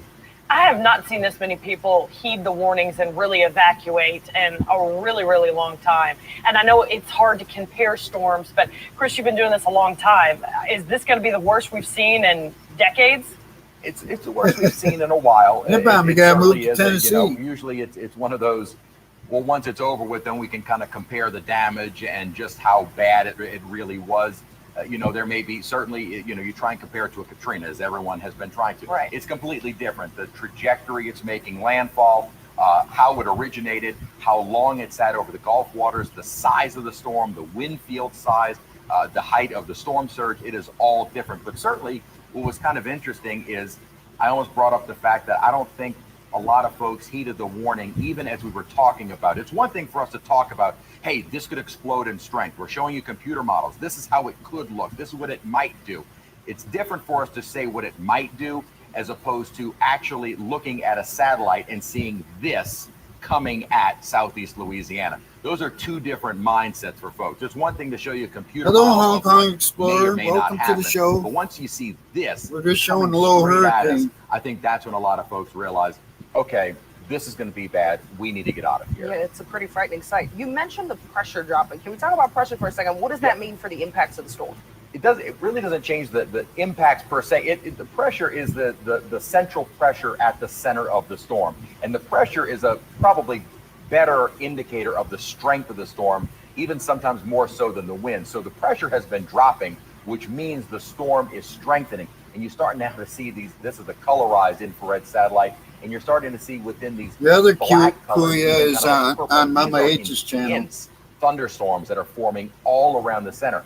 This has been an intensifying storm really since it moved into the Gulf of Mexico from over western Cuba. It has almost more so intensified more rapidly in the last few hours. So as that pressure drops, that means the storms are getting stronger. And even if the hurricane hunters struggle to find those maximum winds, as I've said, the 4, the 7, and the 10 o'clock advisory, the winds have stayed at 105 miles an hour, but the pressure has steadily dropped. Even if they struggle to find maximum winds higher than that, the fact that the pressure has been dropping and the fact that the satellite presentation looks like this, there is no question that it is a stronger storm. And so with regards to the pressure and the impacts, obviously the stronger the storm, the more detrimental the impacts are. But the forecast really has been fairly consistent in calling for a major hurricane at landfall. And so we have seen really as of yesterday, what has been forecasted as the impacts really have not changed. And that's why I've said— I thought you worked online, a little adjustment to the track one way or another.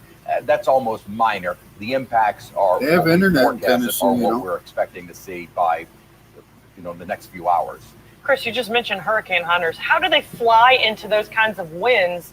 And I mean, how do you do that? It is wild. And they use a propeller plane. It's a C-130 Air Force plane. They fly out of— Yeah, have you guys ever seen that? I've never gone on a The flight. hurricane plane that drives right into the eye of the hurricane. It is an intense They flight. take all Usually the readings and you would stuff. avoid Man, I've something seen like that. this, That's but when they pretty do awesome. fly into it, there's a term for the way they fly, as they kind of almost crisscross the center of the storm several times, and they drop instruments. It's called a drop son. It has a little parachute and weather instruments, and they drop numerous drop sons over the center of the storm to get a more accurate reading of the pressure, the winds, the humidity, what the temperatures are doing, and all of that data as the hurricane hunters are flying into it is then entered into computer models. And that's when we usually get more accurate forecasts. Once the hurricane hunters start flying into the storms, we're able to get more surface-based data of what the storm is doing. We can only do so much with a satellite. We get a lot more information from the hurricane hunters once they start flying, and we also get a lot more information as we're starting to see now the center of the storm showing up on radar. The aircraft also has a radar on it, so you'll kind of see them sending back some of these images quite often. That's so fascinating. It is. So much fascinating science behind this. I know you've been talking for a long time. We're going to give you a break in a second. Just tell us, when should this be over? The timeline. When is it over? When is it over? Okay, that's I think what a lot of folks want to know. Right. I'll jump back my graphics here. All right, so we start to see the rainfall moving in probably over the next few hours. It's going to start to intensify, winds and rain probably after 6 to 7 a.m. That's when we start to get more of these heavy feeder bands moving in. This Yeah, is those also when we're tornado gonna start to chasers see are the crazy, risk of too. Tornadic storms. That will begin One guy, was it tomorrow, last year or the a year little bit before, later on one of this those morning guys into died? Midday hours. Got Heavy hit by a rainfall tornado. continues. We're now at 8:30 tomorrow night, or later tonight. Very heavy rainfall moving over the city, and this is where we could see the 15 or more inches of rainfall. By early Monday morning, the worst of it is starting to settle down, but notice we will still have some heavy rainfall, and then by probably midday Monday, and certainly by the afternoon, the heaviest of the rain and the strongest of the winds are moving north and east. All right, definitely counting down to that. Chris, thank Yes, you so very much much so. for answering all of our questions and for keeping us all informed. All right, guys, we have much more coverage of Hurricane Ida. We are staying on top of all of this. We have crews stationed all across South Louisiana. We have to take a quick break, but we'll be right back. Stay with us.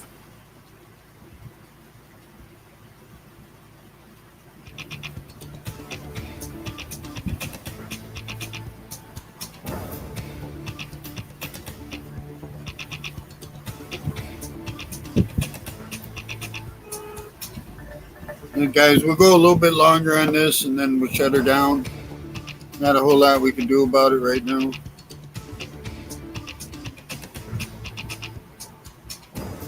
Oh, you're on your lunch date, Hong Kong Explorer. Must be going well since you're watching YouTube.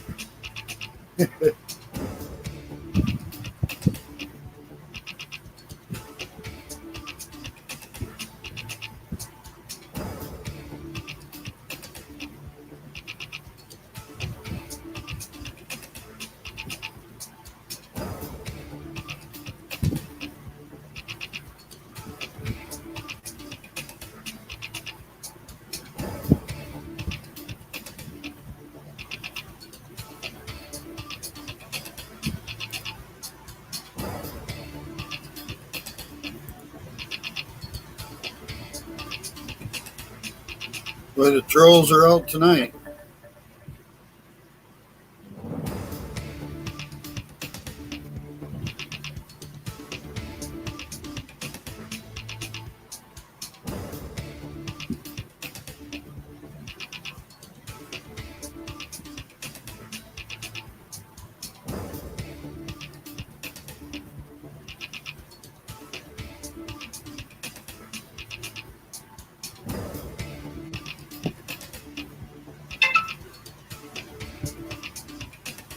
Yeah, you guys are going to get hit tonight or tomorrow morning, Jamie?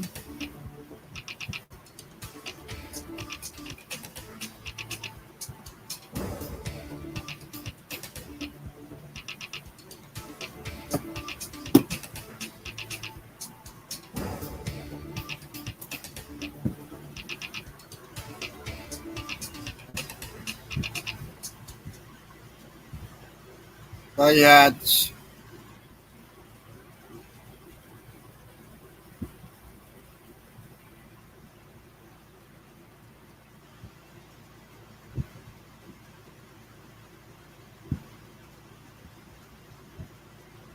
Well, welcome back to our coverage of Hurricane Ida. We do have crews all across South Louisiana to cover this storm, including out in Baton Rouge. And just like we did 16 years ago to the day for Hurricane Katrina, we have a full crew there at the studios of Louisiana Public Broadcasting to contribute to our coverage here, as well as cover the storm's impact there, which could be significant, Sheba. That's right. Paul Dudley and meteorologist Alexander Cranford are in Baton Rouge. We are at Louisiana Public Broadcasting, a large studio here in Baton Rouge. And let me tell you why exactly we're here. We are here just in case anything happens to our studio in New Orleans. Maybe there's a power outage or maybe there's some sort of damage that causes us to go off the air. We will still be able to bring you the latest information on this storm. Now, let me give you a quick tour here as we take a look at this wonderful studio that we have, very similar to the one we have in the French Quarter. You see the desk here. We've got the lights. Got the cameras. We've also got an incredible team and staff working with us to make sure that we bring you this vital information. The other thing that's rather interesting for this storm is we actually might see some of the impacts in Baton Rouge, so we will also be in close proximity to give you the latest information and anything that might happen in this part of the state. Now, let me show you this over here. We've got some amazing technology similar to what we have in our studio in New Orleans, where we're able to give you high-res satellite imagery as well as radar. We also have our lovely weather expert like you'd see in New Orleans. Alexander Cranford is here. And so, Alexander, you're able to do the same forecasting here in Baton Rouge as you would be able to do at our studios? Yes, it's a little bit incredible, just as exactly what I would see in New Orleans, looking at all the different things about wind speeds and things like that. We're able to see everything here. Right now I'm checking on river levels, just kind of looking at what happened with that, with the North Shore river levels that tend to come up with heavy rain. So all the exact same things, all of our same weather graphics. You can see them on the monitor behind you, so it is something to be able to bring that to people from here. Definitely. And to add more to this backup plan, we have an additional redundancy. We've got actually a live truck parked outside of Louisiana Public Broadcasting. Just in case anything happens here, we will still be on the air and here for you. Back to you. All right, thank you, Paul. And yesterday, Governor John Bel Edwards did give an update on the plans for the entire state. Let's hear a portion of that.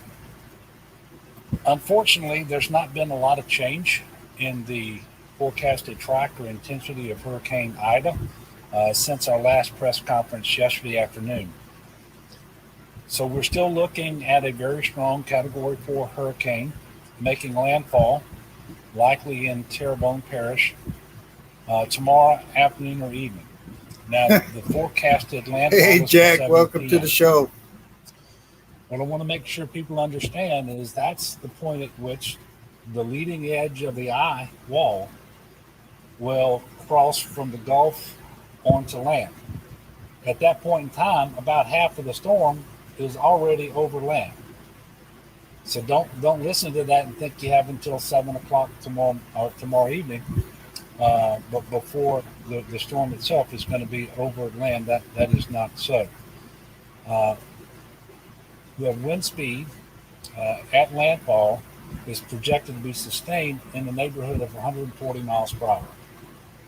This is a very strong storm.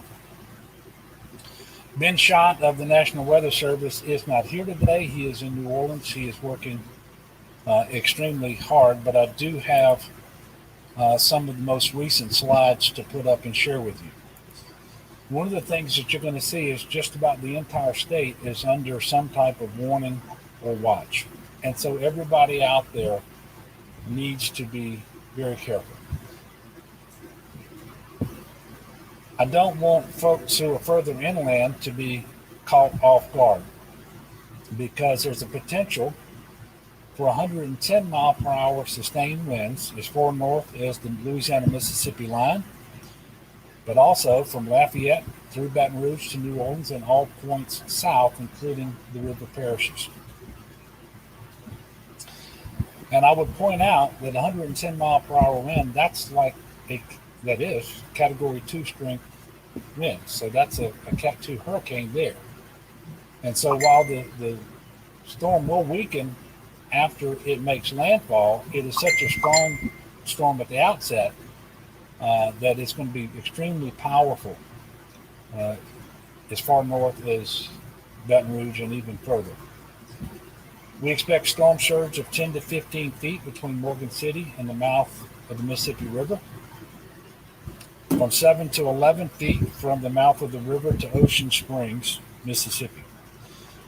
And so if you just look at that geography, the storm surge will impact St. Mary Parish, Terrebonne Parish, Lafourche Parish, Jefferson Parish the most.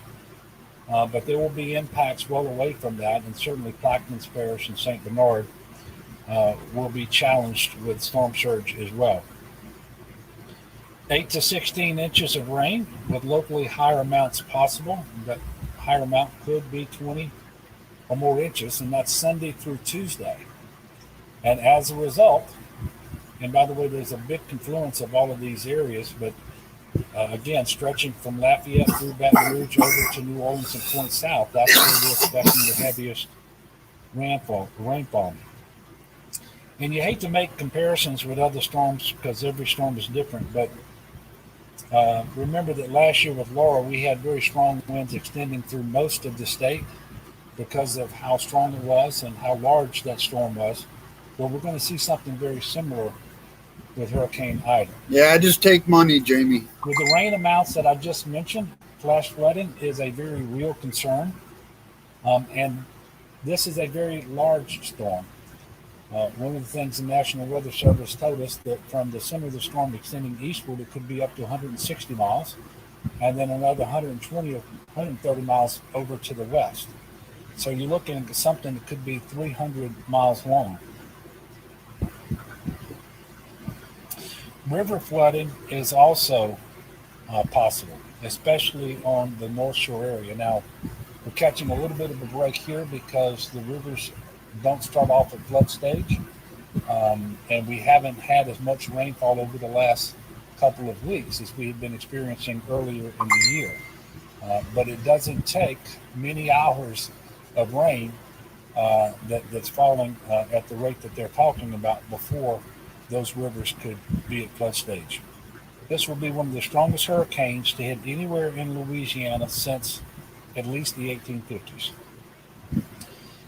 We can also tell you that your window of time is closing.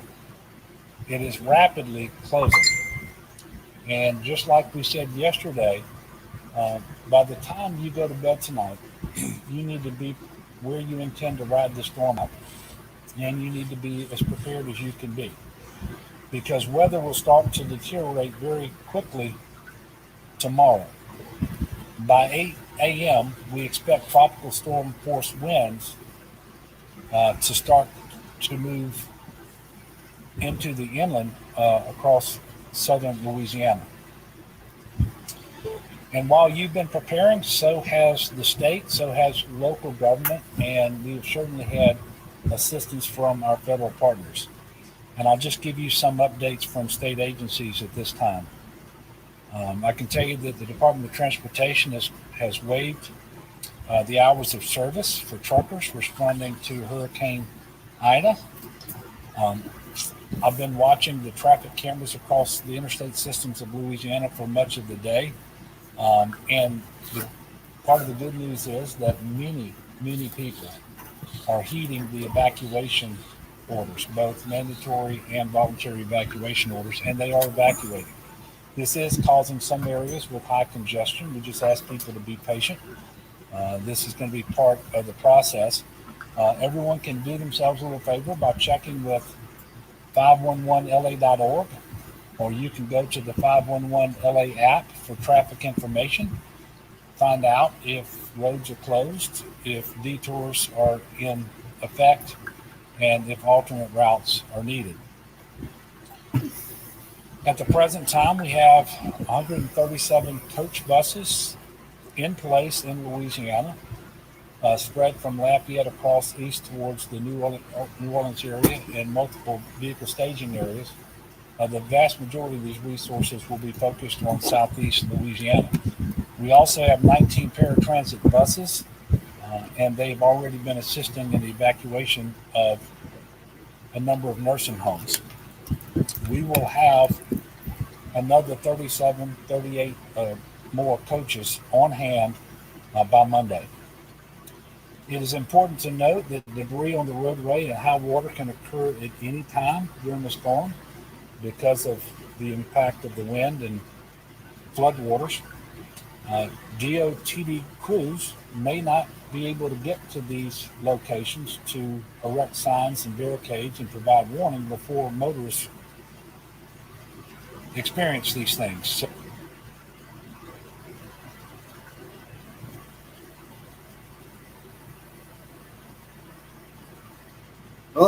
video froze.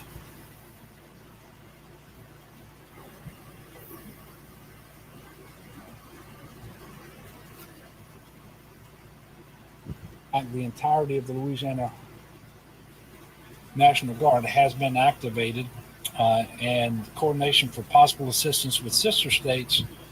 All right, guys, I'm going to shut this down at 2 o'clock, about 3-4 minutes. May not have enough of them in Louisiana.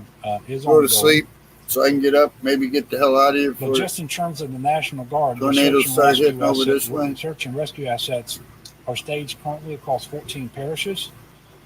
They have 164 high water vehicles, 62 boats, and 34 helicopters ready to support and assist in search and rescue operations. 650 state, EMAC, and FEMA USAR personnel. Good night, Net Bomb. EMAC, that's when we request assistance from another state. FEMA is when we receive, obviously, search and rescue individuals directly from the federal government. We have a total of 650. Yeah, you're right about that, Jamie. Of these that will be in place by tonight. And the number of boats there, just with the Louisiana Fire Marshal's Office, for example, is 150 that are staged across South Louisiana. We have the potential to get to 900 such search and rescue people by Monday if needed. The Louisiana Sheriff's Association and the Alcohol and Tobacco Control have also committed their personnel and assets to search and rescue efforts. And the Fire Marshal's Office is also working with 2 volunteer boat search and rescue organizations as well as state partners, including the National Guard and Wildlife and Fisheries. And Wildlife and Fisheries currently has 169 agents with trucks and boats prepared, staged, and ready for movement. From WWL-TV, this is continuing coverage of Hurricane Ida. Thanks for coming, Jamie. All Take right, care. We do have Be some safe breaking up news there. on Hurricane Ida. The 1 a.m. update is in, and really, again, not a surprise. It is a major hurricane. This is the second major hurricane of the Atlantic season, with winds now of 115 miles an hour. The pressure has been rapidly dropping. It's now down to 955, so it is rapidly intensifying. Based on satellite imagery, it is just an impressive-looking storm with those thunderstorm cloud tops that are the more intense into the upper parts of the atmosphere, now completely surrounding the center of the storm. This is an intense storm. This is not a surprise. This is what we were expecting. It will then ramp up to a 4 as we get into the maybe before sunrise. So we've got the 4 o'clock advisory that'll come in, and then the 7 o'clock advisory. And that 7 o'clock advisory, it's expected to be a 4. Would not be a surprise that even as of the 1 o'clock advisory, we see that this is already a 4. But I do want to More go than and welcome show anytime, what the Jamie. center line still looks like with the storm itself. It is following now basically right along where the hurricane center is saying. It's actually had been trending a little bit more west of that center line as of a couple of hours ago. So west a it little is bit. trending and following basically what the official forecast is from the National Hurricane Center. But earlier, it was actually trending a little bit more to the west. Will that matter in the forecast? Probably not dramatically, and certainly not for the coast, maybe more for the city, as again, we are right on that cusp of either seeing hurricane force or tropical storm force. At the moment, just based on the trajectory of the storm, it does look like we would see the hurricane force winds here in the city of New Orleans. And again, the intensity of the storm continues to build as it has been undergoing that rapid intensification. So I wanted to be able to zoom in here on the forecasted track. Again, 7 a.m. tomorrow morning, not too far, almost due south of the mouth of the river. So in the next 6 hours, we should see the center of the storm due south of the mouth of the river. And again, that would take that strong wind field right near and across parts of Lower Plaquemines Parish. That would continue across Lower Jefferson, so then Grand Isle. Then you're talking Lafourche and Port Fourchon, and then Cocodrie as you get into Southern Terrebonne Parish, then continuing up in a direction, taking it over the river parishes, and then the center of which over Baton Rouge. But as we have said, this is certainly taking the center of the storm much, much closer to the city of New Orleans, and there is a greater chance of seeing the strong, sustained winds of hurricane force in the city of New Orleans. Rainfall will start moving through over the next Okay, few guys. hours. I'm going to shut her down. Everybody be safe up there, no matter where you're at. Michigan's getting hit with some storms up there. Illinois, Indiana, Ohio, I think are catching some of those storms. And then by Monday, probably midday and into the afternoon. Monday is when we will see. So everybody stay safe. Thanks for stopping in. I appreciate it. I just wanted to give an update on the hurricane. I don't know if I'll do another one in the morning. We'll see what's happening. And thanks for coming in, everybody. Thanks for coming in. God bless you. Stay safe. We'll see you next time.